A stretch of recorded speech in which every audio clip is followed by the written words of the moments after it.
In today's video, I'm going to teach you how to download a Google Drive restricted PDF in just under 5 minutes. There may be times when you encounter a PDF document on Google Drive that you need to save or print, but downloading and printing have been restricted by the owner. Let's explore some simple steps you can take to work around this while respecting the content's limitations and rights.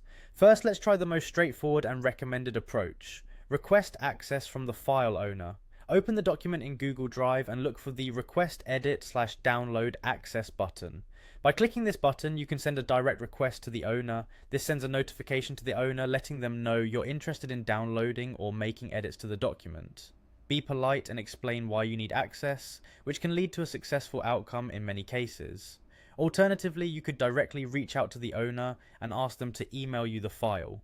If you don't have the owner's contact information, perhaps because it's a work or educational document, try looking for their email address by checking the sharing options in Google Drive.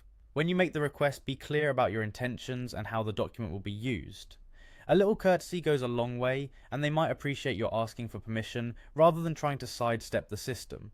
Sometimes it helps to check if the document is available somewhere else on the internet, especially if it's intended for educational or work purposes.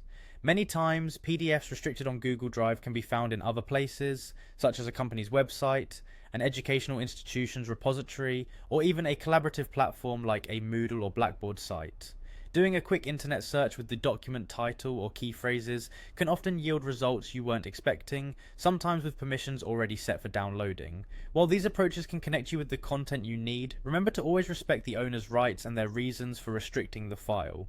It's important to recognize that there might be valid reasons for these restrictions. By following these suggestions, you're not just trying to download a restricted PDF, you're navigating a digital landscape with respect for intellectual property and collaboration. It's always best to work within the guidelines set forth by the file owner or institution.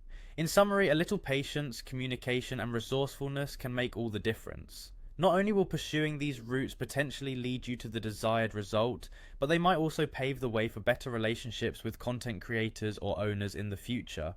Thanks for watching today's video, and I hope you found these tips both helpful and respectful in relation to obtaining access to restricted documents.